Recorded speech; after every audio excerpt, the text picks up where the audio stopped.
নমস্কাৰ ফ্ৰেন্ডছ, পুনৰ এটা নতুন ভিডিঅ'লৈ মই প্ৰাঞ্জল পাটিমে আপোনালোকক সকলোকে স্বাগতম জনাইছো। আজি আপোনালোকৰ কাৰণে লৈ আহিছো এটা বিশেষ ভিডিঅ', যিটো ভিডিঅ'ত আপোনালোকে গম পাব অসমৰ শিৱসাগৰ নাজিৰাত এটি শিৱ মন্দিৰ আছে।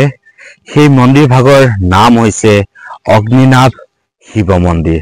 আপোনালোকে হয়তো সকলোৱে ইতিমধ্যে গম পাইছে, ফেচবুকত ইতিমধ্যে ভাইৰেল হৈ পৰিছে সেই মন্দিৰ ভাগৰ বিশেষ বিশেষ ভিডিঅ'। আপোনালোকে মোৰ সাইডৰ স্ক্ৰীনত দেখি আছে সেই মন্দিৰ যি ভাগ আছে, এই মন্দিৰ ভাগত মহাদেৱক দৰ্শন কৰিবৰ কাৰণে অসমৰ বিভিন্ন ঠাইৰ পৰা বিভিন্ন ধৰণৰ ভক্তগণ আহি উপস্থিত হয় আৰু ভিৰ কৰা দেখা গৈছে। সো ফ্ৰেন্ডছ, আপোনালোকে মোৰ সাইডৰ স্ক্ৰীনত দেখি আছে, এয়া হৈছে সেই মন্দিৰ ভাগত বিভিন্ন ঠাইৰ পৰা অহা বিভিন্ন ভক্তৰ এনেকুৱা ভিৰ, যি ভিৰ আপোনালোকক দেখুৱাই আছো আপোনালোকে এয়া প্ৰত্যক্ষ কৰিছে। ইতিমধ্যে সেই মন্দিৰ ভাগৰ যিগৰাকী বাইদেৱে সেই মন্দিৰ ভাগ প্ৰতিপালন কৰি আছে, সেই বাইদেউৰ তৰফৰ পৰা কিছু অনুৰোধ জনাইছে। সেই মন্দিৰ ভাগত কিছু নিয়ম নীতি সাল সলনি কৰিছে। সেই মন্দিৰ ভাগত কি ধৰণৰ নিয়ম সাল সলনি কৰিছে, সেই সকলোবোৰ আজি শুনাবৰ কাৰণে এই ভিডিঅ'টো আপোনালোকৰ কাৰণে প্ৰস্তুত কৰিছো, যাতে আপোনালোকে তালৈ যোৱাৰ পিছত আপোনালোকৰ কোনো ধৰণৰ অসুবিধা নহয়। এতিয়া শুনক সেই বাইদেউ গৰাকীৰ নিজ মুখেৰে যে সেই মন্দিৰলৈ যাব হলে আপোনালোকে কেনেকুৱা প্ৰস্তুতিৰে সেই মন্দিৰ ভাগলৈ যাব, তেওঁৰ মুখেৰে আপোনালোকে শুনক। ভোগ বনাম, আমি বাবা ইয়ালৈ অহা ভক্তসকলে ভোগ খাব, প্ৰসাদ আপোনালোকে কোনেও নানিব, অন্তৰৰ পৰা বাবাক সেৱা জনাব। কাৰণ ভক্তই ভগৱান, এই ভক্তসকলে যদি শান্তিত আহি বাবাক দৰ্শন দিব পাৰে তেতিয়াহ'লে বাবা কিন্তু সন্তুষ্ট। গতিকে ভক্তকে মই ভগৱান বুলি ভাবো। সেই ভক্তসকলৰ কষ্ট নোহোৱাকে এই কামটো কৰিবলৈ আমি আগবাঢ়িছো। কোনো আপোনালোকে প্ৰসাদ আনিব নালাগে, একো আনিব নালাগে, বাবাক দৰ্শন দিয়ক, সোনকালে আপোনালোকে আজৰি গুচি যাব। আৰু বাবাৰ কাৰণে আমি ভক্তৰ কাৰণে যি ভোগ আমি তৈয়াৰ কৰিব লাগে, ভোগ তৈয়াৰ কৰিম। আৰু যি আমাক নৈবেদ্য আমাৰ পূজা ভাগৰ কাৰণে লাগে, পূজা আমাৰ একেগতিতে চলি থাকিব, আমি পূজা কৰাম, ৰাজহুৱা শৰাই দিম। সেই প্ৰসাদ ভক্তক, প্ৰসাদ ইমান লাগিব বুলি কথা নাই, অকণমান প্ৰসাদ, সকলো ভক্তই অকণ অকণ প্ৰসাদ পাব।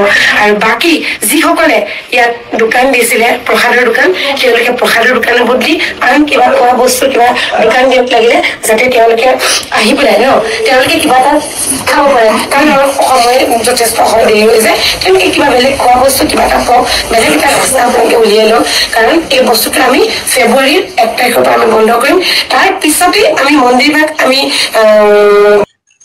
সো ফ্ৰেন্ডছ, আপোনালোকে শুনিলে, এয়া হৈছে শিখা বাইদেউৰ নিজ মুখেৰে কৰা তেওঁৰ নিজৰ মন্তব্য, য'ত তেওঁ প্ৰকাশ কৰিছে যে সকলো ভক্তকে তেওঁ ভগৱান বুলি ভাবে। সেয়েহে তেওঁ তাত ভক্তসকলৰ সুবিধাৰ কাৰণে সেই মন্দিৰ ভাগত কেনেকৈ গ'লে আপোনালোকৰ সুবিধা হ'ব, সেই তাৰ উপলক্ষে তেওঁ কিছু মন্তব্য প্ৰকাশ কৰিলে। গম পাইছে সেই মন্দিৰ ভাগত বিশেষকে তেওঁ ৰাজহুৱাভাৱে এগছি বন্তি জ্বলায়।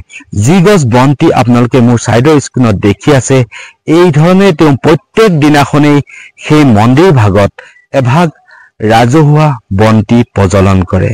আৰু সেই ৰাজহুৱা বন্তি ভাগৰ জৰিয়তে বিভিন্নজন ভক্তই ফেচবুক মাধ্যমৰ, সামাজিক মাধ্যমৰ জৰিয়তে এই অগ্নিনাভ বাবাক দৰ্শন কৰিব পাৰে, বা তেওঁলোকৰ মনৰ যিবোৰ কথা আছে সেই কথাবোৰ সেই অগ্নিনাভ বাবাৰ আগত তেওঁলোকে প্ৰকাশ কৰিব পাৰে।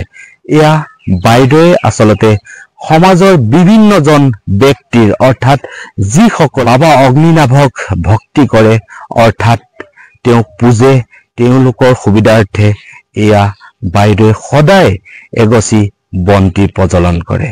ফ্ৰেন্ডছ, আপোনালোকে যদি মহাদেৱক ভাল পায়, আপোনালোকে এই ভিডিঅ'টো যিমান পাৰে শ্বেয়াৰ কৰিব। কাৰণ সকলো ভক্তই এই কথাবোৰ গম পালে সকলোৱে তাত গৈ মহাদেৱক দৰ্শন কৰাত বিশেষ সুবিধা হ'ব বুলি ভাবিয়েই এই ভিডিঅ'টো আপোনালোকৰ কাৰণে আগবঢ়ালো।